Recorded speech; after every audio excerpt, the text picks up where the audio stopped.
भाई पितृपक्ष होता क्या है, आखिर क्या है इसका महत्व, क्या आपको भी नहीं पता? तो चलिए बताते हैं आपको पितृपक्ष के बारे में। पितृपक्ष हिंदू धर्म का महत्वपूर्ण समय होता है और इसमें हिंदू लोग अपने पितरों को याद करते हैं और उनको तर्पण करते हैं ताकि उनके पितृ को प्रसन्न किया जा सके। और हमें भूलना नहीं चाहिए कि ये सब चीजें हमारे इतिहास से जुड़ी हैं और ये जीवन की एक सच्चाई भी है। 2023 का पितृपक्ष 29 सितंबर से लेकर 14 अक्टूबर तक चलेगा। 16 दिन पितृपक्ष चलते हैं और इन महत्वपूर्ण दिनों में मृत आत्माओं के नाम पर श्रद्धा पूर्वक दिया गया अन्न, जल, वस्त्र ब्राह्मणों को दिया जाता है। वह सूक्ष्म रूप से उन्हें प्राप्त हो जाता है और पितृलोक खुश होकर हमें आशीर्वाद देते हैं। ये रही पूरे 16 दिन का कार्यक्रम।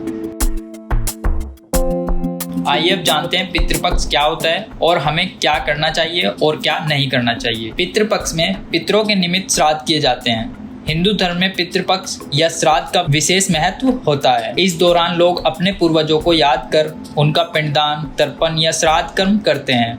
मान्यता है कि पितृपक्ष में पितरों का पिंडदान या तर्पण करने से उन्हें मोक्ष प्रदान होता है।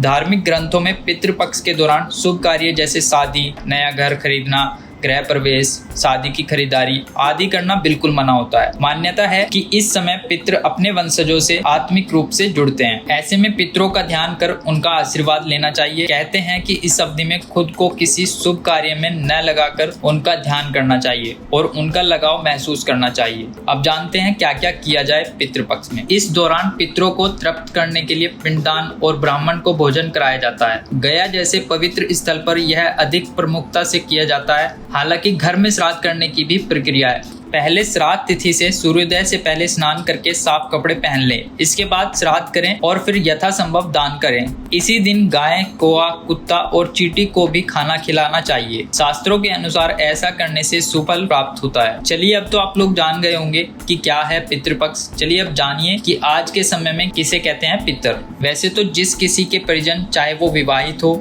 या अविवाहित हो, बच्चा हो या बुजुर्ग हो, स्त्री हो या पुरुष, उनकी मृत्यु हो चुकी है, उन्हें पितर कहा जाता है। पितृपक्ष में पितरों की आत्मा की शांति के लिए तर्पण किया जाता है। पितरों के प्रसन्न होने पर घर में सुख शांति आती है। पितृपक्ष में पूर्वजों का स्मरण और उनकी पूजा करने से उनकी आत्मा को शांति मिलती है।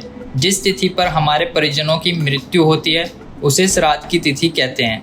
बहुत से लोगों को अपने परिजनों की मृत्यु की तिथि याद नहीं रहती। ऐसी स्थिति में शास्त्रों के अनुसार अश्विन अमावस्या को तर्पण किया जा सकता है और इसलिए इस अमावस्या को सर्वपितृ अमावस्या कहा जाता है। आइए अब जानते हैं कि क्या है इसके पीछे का इतिहास। श्राद्ध को लेकर महाभारत के योद्धा कर्ण के बारे में एक कथा प्रचलित है, जिसमें कहा गया है कि जब कर्ण की मृत्यु होने के बाद उनकी आत्मा स्वर्ग लोक में पहुंची तो वहां पर उन्हें भोजन में खाने के लिए ढेर सारा सोना और सोने से बने आभूषण दिए गए। तब कर्ण की आत्मा को कुछ समझ नहीं आया। तब कर्ण की आत्मा ने देवराज इंद्र से पूछा कि उन्हें खाने में सोने की चीजें क्यों दी जा रही हैं। कर्ण के सवाल के जवाब में देवराज इंद्र ने बताया कि तुमने अपने जीवन काल में सोना ही दान किया था, कभी भी अपने पूर्वजों को खाने की चीजों का दान नहीं किया। इस कारण से तुम्हें भी सोना ही खाने को दिया गया है। इस पर कर्ण ने कहा कि मुझे अपने पूर्वजों के बारे में कुछ भी मालूम नहीं था, इसलिए उन्हें कुछ भी दान नहीं कर पाया। तब स्वर्ग से कर्ण को अपनी गलती सुधारने के लिए मौका दिया गया और उन्हें दोबारा 16 दिन के लिए वापस पृथ्वी पर भेजा गया। इसके बाद 16 दिनों तक कर्ण ने अपने पूर्वजों को याद करते हुए